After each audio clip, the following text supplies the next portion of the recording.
Madame, Monsieur le modérateur, mes chers deux collègues qui m'ont précédé et bien chers tous, je ne serais jamais venu dans cette session aujourd'hui si on ne m'avait pas demandé d'y parler. Je suis très heureux. Je vais vous parler de choses qui ont beaucoup moins de données dans la littérature que les deux précédents sujets, mais vraiment pas grand-chose. Quand on commence à préparer un topo, je me suis dit, on va aller regarder un peu les recommandations formalisées, les recommandations de pratique, etc. Il n'y a rien. Alors, j'ai tapé un peu dans tout ce qu'on pouvait trouver. Voilà, Haute Autorité de Santé, Agence nationale de sécurité du médicament, mais qu'est-ce qu'on va pouvoir dire sur un sujet comme ça? Qu'est-ce qu'on a de solide? On n'a probablement pas grand-chose. Je vais vous présenter beaucoup d'études qui ont toutes de grandes limites méthodologiques, et puis les grandes méta-analyses qui répondraient vraiment à la question, on les cherchera tout à la fin. Donc pas de réponse toute faite, et je vais diviser mon topo en les causes possibles de troubles du sommeil en post-opératoire, comment on peut essayer de les prévenir, et puis tout au bout, comment on va essayer de les guérir, avec même un paragraphe sur le traitement médicamenteux. Ça semble être le titre du topo, et ce sera les diapositives de la toute fin. Alors le sommeil, c'est la forme la plus aboutie du repos, qui donne un état de vigilance suspendu, mais qui garde une réactivité au stimulus, mais amoindrie. Elle se différencie de l'inconscience, puisqu'on préserve les réflexes de déglutition et de tout, et qu'on a la capacité à ouvrir les yeux et à réagir à quelque chose. Voilà. Les troubles du sommeil, ils entraînent tout un tas de mortalité derrière, on en parlera dans le topo. Le sommeil, il a beaucoup d'intérêt, beaucoup d'avantages dans la vie, et il vous permet tout un tas de choses qui jouent sur votre humeur, votre mémoire, votre équilibre, votre maturation, votre croissance. Comme je vis avec une marmotte aujourd'hui, j'en ai la description tous les jours à la maison. Au cours de la vie, le sommeil il va se modifier avec des difficultés d'endormissement qui apparaissent au grand âge et une fragmentation du sommeil, des éveils nocturnes. Et on va parler tout à l'heure d'index d'efficacité du sommeil. Vous voyez, il est autour de 95% chez le sujet de 30 ans qui nous sert de référence. Et il n'est plus que de 70% à 70 ans. Il se modifie au cours de la vie. L'anesthésie, ça va modifier aussi la libération de mélatonine, on l'a juste effleuré tout à l'heure, avec une modification du cycle nictéméral. Vous voyez qu'après 30 minutes d'administration de propofol chez des volontaires sains, on a une diminution dans les heures qui suivent de 25% de la mélatonine sur le cycle par rapport au placebo, à l'intralipide. Et on a un rebond de cette mélatonine de 38% à 24 heures derrière. Dans les 3 études que je présente là, il y en a qui montrent qu'on a carrément une sorte de déphasage. On a un déphasage dans le temps du cycle nictéméral. Et peut-être, ça sera une des places de la mélatonine tout à l'heure, d'essayer de redonner ce cycle de nictéméral, de le recadrer comme un décalage de phase qu'on pourrait avoir après un voyage. Alors, dans les causes de troubles du sommeil, d'abord le terrain. C'est l'interrogatoire de tout à l'heure, c'est où est-ce qu'on en est avec notre patient. Voilà, petite série, c'est hyper ancien. Il y a beaucoup d'études que je vais vous présenter qui ont plus de 20 ans. Voilà. À 30 ans, voilà comment est fabriqué le sommeil en dehors de l'anesthésie. Voilà le stade 4 ici. Alors aujourd'hui, on fait du stade 3-4. Voilà le temps passé en réveillé au cours d'une nuit de sommeil, et voilà la place du sommeil paradoxal. Et vous voyez à 30 ans, pour le même groupe, à J1 d'une anesthésie générale, la disparition des stades profonds de sommeil, du stade 4, la disparition du sommeil paradoxal, et le temps éveillé, beaucoup plus important au cours d'une nuit. Et la même chose à 77 ans, J1 d'une anesthésie générale, plus de stade 4, plus de sommeil paradoxal, un énorme temps de réveillé au cours de la nuit. Chez les patients apnéiques, l'anesthésie générale va beaucoup perturber les choses. Vous avez ici en ordonnée en vertical l'index d'apnée-hypopnée, le nombre d'événements par heure. Et vous avez en vert les sujets qui sont non apnéiques, nuit préopératoire, je cherche ma petite flèche, et puis les nuits post-opératoires. Donc chez des sujets non apnéiques, l'index d'apnée-hypopnée augmente énormément à la première nuit, troisième nuit, cinquième nuit, septième nuit, et on va régulariser les choses autour de J9, J10. Chez les patients apnéiques, qui partent déjà avec un index d'apnée-hypopnée élevé en baseline, la première nuit préopératoire, augmentation, troisième nuit, et puis on rentre dans l'ordre tranquillement. Ici, c'est chacune des couleurs, c'est pré-op, J1 et J2. Chez les patients non apnéiques d'abord, vous voyez là aussi l'augmentation, J1 et J3 de l'index d'apnée-hypopnée. Et si on est un apnéique peu sévère, modéré ou très sévère, voilà l'augmentation monstrueuse des apnées-hypopnées en post-opératoire après une anesthésie générale. Il y a des facteurs qui sont liés à la chirurgie, qui vont perturber le sommeil. Voilà. Après une chirurgie majeure, on a un sommeil qui va être plus altéré. Il n'y a pas d'études qui le montrent directement. On est obligé d'aller comparer des données d'études, encore des choses très anciennes. Voilà une cholécystectomie par laparo, et il y a une analyse du sommeil qui est faite, et une cholécystectomie par célio, et il y a une analyse du sommeil qui est faite. Et c'est des comparaisons très indirectes qui vont nous dire que plus la chirurgie est sévère, plus c'est une chirurgie majeure, et plus on aura de perturbations. Voilà, Frances Chung, beaucoup publié sur le sommeil, 2014. Elle a listé les facteurs qui étaient associés à des apnées-hypopnées en post-opératoire. Elle trouve dedans l'âge, ça ne nous étonne pas. Elle trouve tout en bas le taux d'apnée-hypopnée en préopératoire. Mais elle montre aussi que chirurgie majeure versus chirurgie mineure, et que consommation de morphinique, la quantité totale d'opioïdes sur les 72 heures, premières heures post-opératoires, est un facteur associé aux apnées et hypopnées en post-opératoire. Alors, on m'a certainement proposé de faire ce topo parce que la plus belle étude, je vous la présente maintenant. C'est une étude qu'on a publiée sur le sommeil. C'était une toute petite étude qu'on a publiée en 2021 et qui avait remporté un prix de l'ASFAR. C'est Serge Mulex qui en était le grand initiateur et c'est ce qui m'a fait rentrer dans la recherche. C'est une étude où on a 6 patients par groupe. Autant vous dire qu'on ne les a pas randomisés, on les a choisis pour qu'ils soient comparables entre les 3 groupes. Vous avez en rouge un groupe qu'on a endormi sous anesthésie générale avec morphinique et à qui en post-opératoire on a mis une PCA de morphine exclusive pour le traitement de la douleur. Et on va étudier leur sommeil sur les premières nuits post-opératoires. Vous avez en jaune un groupe qu'on a endormi sous anesthésie générale avec des morphiniques et à qui on a mis pour le post-opératoire un cathé du plexus lombaire sans aucun morphinique à l'intérieur. Donc ils sont morphinique opioid-free pour le post-opératoire. Et vous avez dans un troisième groupe des patients qui n'ont jamais eu de morphinique. Ils ont eu une rachis sans morphinique pour le péropératoire, chirurgien unique, toujours la même heure, durée extrêmement fiable de la chirurgie. Et pour le post-opératoire, un cathé du plexus lombaire sans morphinique. Donc ils n'ont eu aucun morphinique au cours de toute la série. Sont sortis de l'étude tous les patients qui n'ont pas été dans un de ces 3 groupes.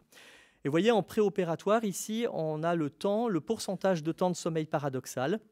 Donc il va diminuer sur la première nuit dans les groupes qui ont eu des morphiniques en péropératoire.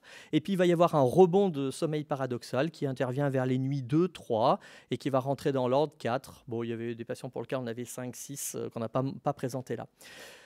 Dans les groupes qui n'ont aucun morphinique, le taux de sommeil paradoxal ne va absolument pas varier en pré- et en post-opératoire dedans. Et ici, vous avez l'index d'apnée-hypopnée en sommeil paradoxal, le pire moment de la nuit, hein, le moment où ils vont désaturer au maximum et où ils vont avoir ces micro-éveils, le moment des apnées-hypopnées. Voilà, on voit dans le groupe qui a eu anesthésie générale et morphinique en post-opératoire qu'on a ce maximum d'index d'apnée-hypopnée, J1 et en particulier J2 et J3, avant de rentrer brutalement dans l'ordre à J4, même chose J5, J6.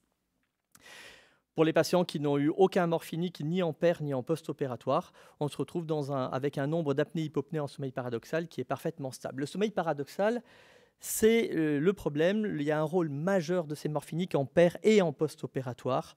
Le sommeil paradoxal, c'est celui au cours duquel votre petit chien il est sur son tapis et vous le voyez bouger comme ça, comme s'il était en train de courir, de vivre exactement son rêve. En sommeil paradoxal, on est inhibé, à part le somnambulisme, hein, mais sinon on est inhibé dans nos mouvements. Mais on a des alternances de bradie et de tachycardie majeure. On a des alternances de bradie et de tachypnée importantes, et on a ces dépressions du contrôle respiratoire avec ces désaturations. C'est dans ces nuits de sommeil paradoxal dans lesquelles on est appelé dans les services à J2 et J3 pour le petit papy qui, à 4 heures du matin, fait son ischémie coronarienne, son angor nocturne, son trouble du rythme cardiaque, son hypertension, ses poussées d'insuffisance cardiaque, etc. Le sommeil paradoxal, c'est cette zone extrêmement fragile.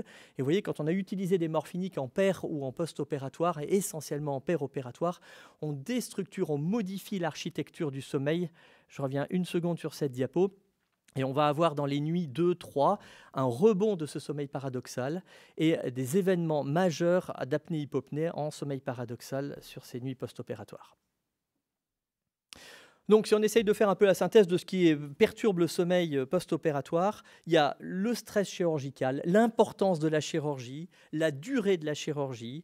En fait, derrière, l'importance de l'activation du système sympathique et des hormones de stress qu'on a, cortisol, les précurseurs, CRH, précurseurs de la CTH, les interleukines, les endotoxines, le TNF, l'hyperthermie. Il y a le terrain et l'anesthésie, le type d'anesthésie qu'on va réaliser, donc le rôle des morphiniques dedans en particulier. La prise en charge de la douleur, là encore, les morphiniques qu'on va utiliser en post-opératoire, le jeûne, la nausée, l'anxiété, l'âge, la qualité du sommeil préopératoire, tout ça, c'est des perturbateurs du sommeil post-opératoire. Et bien sûr, les facteurs environnementaux. J'avais levé la main comme si c'était le plus important tout à l'heure. Le bruit, les soins infirmiers, la température, la lumière. Ici, on n'est pas en réanimation, on est en service de soins. Il y a quelques diapos tout à l'heure qui seront en unité de soins intensifs chez des patients non intubés. Et ces perturbations du sommeil post-opératoire, elles ont à leur tour des conséquences à court terme, avec l'augmentation des événements cardiovasculaires, en particulier chez les patients coronariens, de l'index d'apnée-hypopnée, en particulier chez les patients apnéiques, l'augmentation de la douleur et des besoins en morphinique. À long terme, l'augmentation du risque infectieux, il y a une jolie synthèse de la littérature qui a été publiée en 2019, la progression des cancers, les complications propres au syndrome d'apnée du sommeil, cardiaque, neurologique et respiratoire, et des troubles de mémoire, troubles cognitifs, avec un risque de surmortalité à 1 an. Voilà, en post-opératoire immédiate pour nous, moins bonne récupération post-op, c'est montré, première étude dans l'hystérectomie, deuxième dans la prothèse totale de genou, et délirium post-opératoire, très bien montré, j'ai pris une des premières études qui avait fait le tour de ce sujet-là.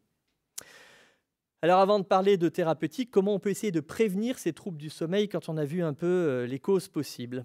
Alors, la prémédication systématique, je vais y passer vraiment peu de temps. Vous avez vu que les benzos, on peut oublier. Ça diminue, ça met à 0 le sommeil paradoxal en post-opératoire. Derrière, il y a forcément un rebond. Les benzos-like, zopiclone, zolpidem, ça augmente le stade 2, ça fragmente le sommeil en plus de tous leurs effets secondaires derrière. La mélatonine, pourquoi pas ? Alors, ces vraies indications, je suis allé les chercher parce que je ne savais pas exactement si on avait le droit de la prescrire aujourd'hui chez nous comme ça. Donc, la vraie indication, c'est les troubles du rythme veille-sommeil chez les patients aveugles par énucléation des voies préchiasmatiques. Voilà l'indication de la mélatonine. Derrière, les syndromes de retard ou d'avance de phase. Et puis, les troubles du sommeil ou d'éveil par décalage horaire. Et peut-être on a cette toute petite chose dans laquelle on peut se caser en anesthésie. Et certaines dépressions ou chimiothérapies qui ont des effets sérotoninergiques. Alors, ça diminue la douleur, c'est montré dans une étude sur la prostatectomie, je vous mets sa référence dessous, la consommation de morphine et l'amélioration de la qualité du sommeil, why not ? L'amélioration de la qualité du sommeil aussi en chirurgie de cancer du sein, il y a plusieurs papiers. Et puis, il y a probablement un effet bénéfique sur le rythme, sur le cycle circadien, avec cet effet de décalage horaire qu'on va essayer de recaler comme ça. Bon, pas grande place à la prémédication systématique. Comment prévenir les troubles du sommeil ? Alors, en fonction du type d'anesthésie, certainement. Vous voyez, on a comparé dans cette étude anesthésie générale versus rachianesthésie. Et on demande aux patients de regarder, première nuit post-opératoire, si leur sommeil est d'excellente qualité, ni bien ni pas bien, ou de mauvaise qualité. Vous voyez, il y a une petite... on atteint la significativité. On a un moins bon sommeil, on a plus de patients qui ont un mauvais sommeil dans le groupe anesthésie générale par rapport au groupe rachi-anesthésie. Même chose pour la deuxième nuit. Et puis si on regarde la durée de séjour à l'hôpital, elle est plus faible pour les patients qui ont déclaré avoir eu un excellent sommeil. Ils vont passer moins de temps à l'hôpital par rapport à ceux qui auront dit qu'ils auront eu un moins bon sommeil en post-opératoire. Si on regarde la durée d'arrêt de travail, sick leave, on n'a pas de différence significative. On atteint peut-être, on va vers quelque chose dedans. Alors, prévenir les troubles du sommeil, probablement traiter la douleur en premier. C'est un papier de 2016 ici qui montrait qu'on mettait quand même en premier dans les causes de disconfort nocturne. En premier, c'est la douleur, AJ1, AJ2, AJ3, AJ4, AJ5 et jusqu'à AJ6. Vous voyez, tout en bas, c'est amusant aussi. Le besoin d'aller aux toilettes, c'est quand même en numéro 2 dans le pourcentage de ce qui perturbe les gens en post-opératoire. Alors, bien sûr, nausée, anxiété, fièvre, etc. Il y a tout. Mais tout en bas, il faudrait le faire apparaître aussi. Simplement avoir envie de se lever la nuit pour aller aux toilettes, ça perturbe le sommeil des gens en post-opératoire, bien sûr. J'ai fait le tour de tout ce qu'on peut trouver en non pharmacologique dans la prévention des troubles du sommeil en post-opératoire. Il y a énormément de choses. Alors, j'ai essayé de les classer. Il y a tout ce qui est intervention psychologique, cognitive ou comportementale, musicothérapie, massage du dos, relaxation musculaire, les imageries, ce qu'on disait tout à l'heure, les réalités virtuelles. Et puis, le toucher thérapeutique. Les interventions environnementales, réduction du bruit, contrôle de l'éclairage, synchronisation des activités de soins avec la lumière du jour, les interventions de soutien social, les modifications de l'équipement, y compris voilà, celle qui frise le respirateur, l'utilisation du respirateur, j'avais voté pour. Et les thérapies complémentaires et alternatives, plantes médicinales, acupuncture et même les modalités de kiné. Alors, beaucoup d'études, mais quand même avec très peu de puissance. C'est une étude qui montre qu'on fait mieux en mettant de l'aromathérapie versus pas d'aromathérapie.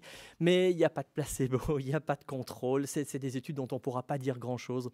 La Cochrane s'y est intéressée. Je vais vous en montrer une un tout petit peu plus loin. Allez, peut-être on peut en prendre une ou deux. Réduire les interventions nocturnes. On est ici en unité de soins intensifs, on n'est plus en réanimation. On demande alors il y a un groupe comparateur qui est le groupe contrôle. On fait comme d'habitude. Et voilà, sur une échelle de 0 à 10 le lendemain matin, les problèmes rencontrés, bruit, lumière, intervention des infirmières, diagnostic testing, on a fait une échographie ou on a fait une radio, la prise des constantes vitales, prise de sang, administration de médicaments. Donc vous voyez, sur 10, voilà, dans le groupe contrôle, on montre que le bruit est quand même le problème numéro 1. 6,37 sur 10, il est placé haut, le bruit avait représenté. Et après, dans le groupe expérimental, avec tentative de réduction de toutes ces nuisances, le bruit reste en premier, mais on a largement diminué sa cotation sur une échelle sur 10. Même chose, voilà, on peut aller chercher juste l'administration de médicaments. Il était en 4e position dans les plaintes dans le groupe habituel. Et quand on a mis en place une stratégie de réduction des interventions nocturnes, il arrive beaucoup plus bas. On peut faire mieux si on y fait attention. Une étude très chouette, j'ai trouvé très, très bien faite. Dans la réduction des interventions nocturnes et une revue de la Cochrane Database, c'est dans cette longue liste que je vous ai placée, la seule où il y a une méta-analyse sur 2 petites études qui montre que quand on utilise des protections oculaires et puis des bouchons d'oreille, on augmente le temps de sommeil total des patients qui étaient ce coup-ci monitorés avec une vraie polysomnographie. Donc voilà. Quand on essaye de faire bien dans tout ça, on arrive quand même à réduire les interventions nocturnes et probablement à prévenir les troubles du sommeil post-opératoire.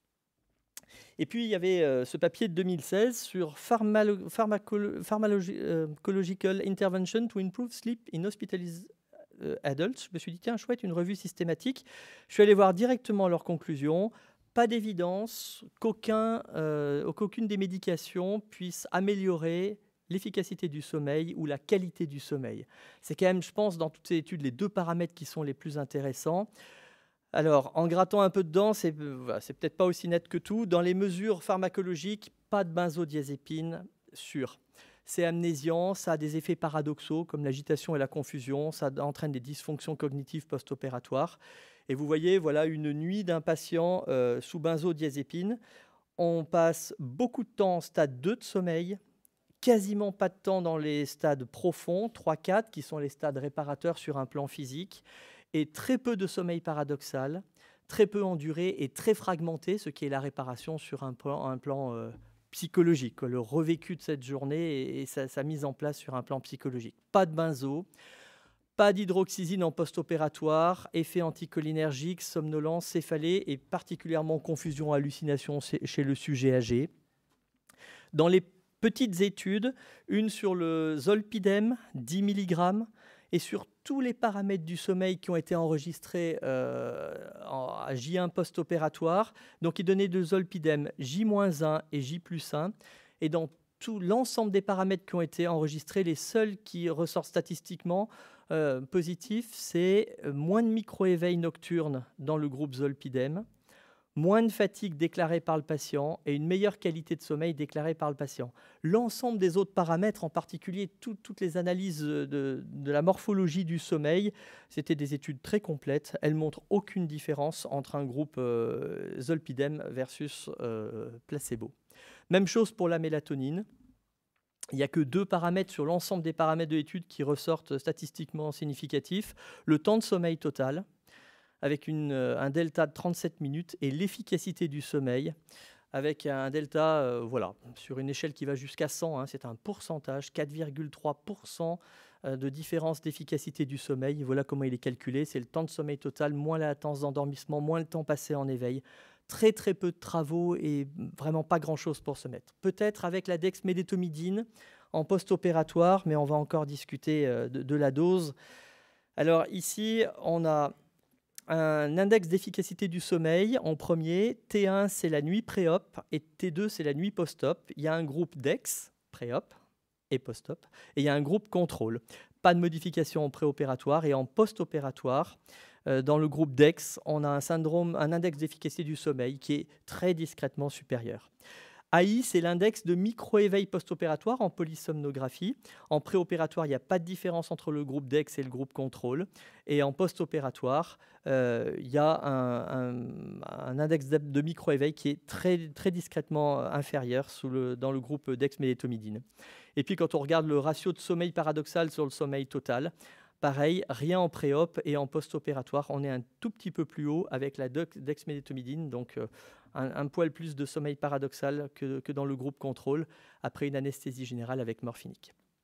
Voilà, la dexmédétomidine, elle modifie, ce sont de microscopiques doses, hein, on est à 0,1 microgramme kilo/heure. Souvent dans les études, on fait un bolus et puis ensuite on tourne entre 0,2 et 0,7 microgrammes kilo/heure. Dans le Vidal, on peut monter jusqu'à 1,4. Voilà, à toute petite dose, chez des patients âgés non intubés, la modification quand même majeure de l'architecture du sommeil entre un groupe placebo en post-opératoire. Vous voyez que le sommeil, il n'y en a quand même pas grand-chose et il est vraiment fragmenté. Et là, on a beaucoup plus de stade 2 de sommeil sur la durée enregistrée, une nuit post-opératoire.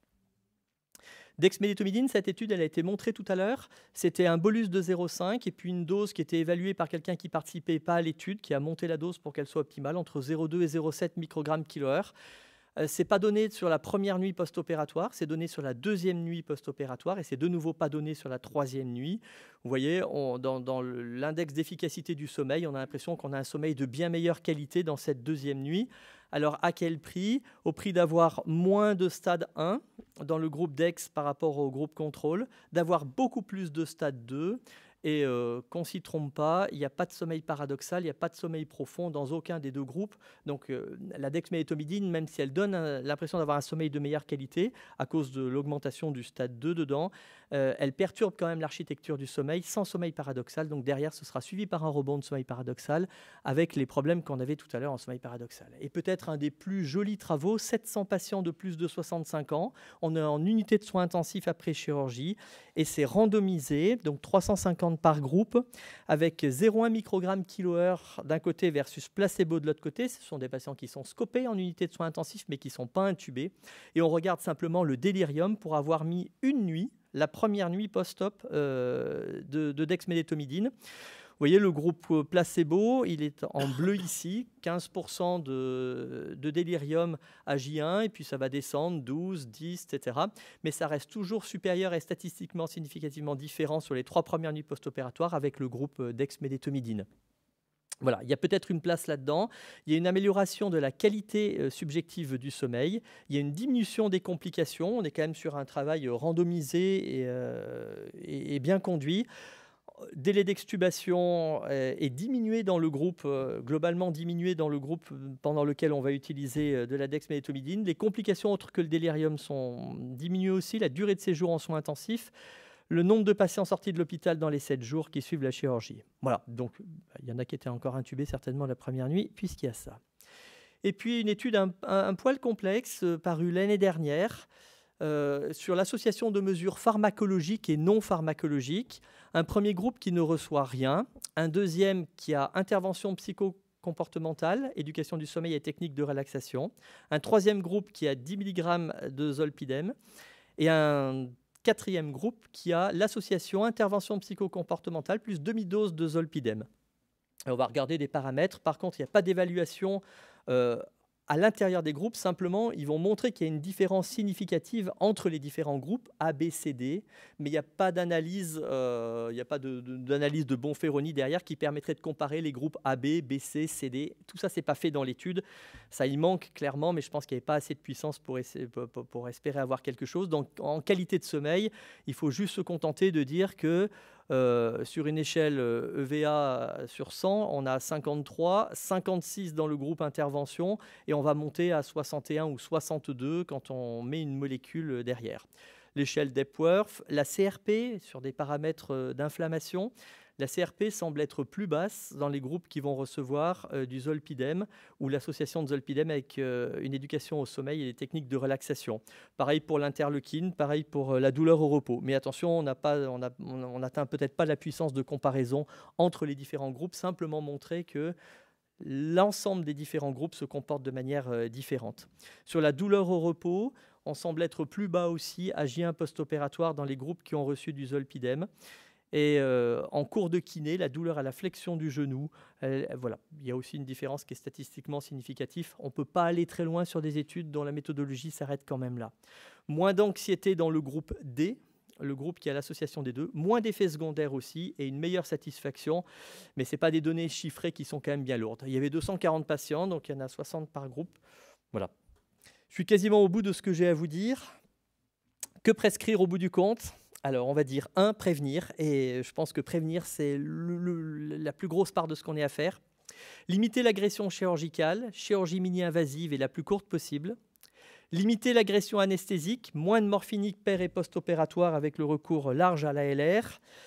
Prévention de l'anxiété préopératoire et de la douleur post-opératoire. Et puis, limiter l'agression post-opératoire liée à l'environnement, le bruit, la lumière, température et l'organisation des soins. Et si on doit traiter, alors les mesures non pharmacologiques, en tout cas pour ce qui est montré bouchon d'oreille, masque sur les yeux, pas de benzo, pas d'hydroxysine en post-opératoire, le zolpidem, j'en sais rien, la mélatonine peut-être, mais vous voyez la dose qui a été utilisée dans l'étude, c'est 6 mg, c'est quand même la dose du Vidal pour les troubles majeurs.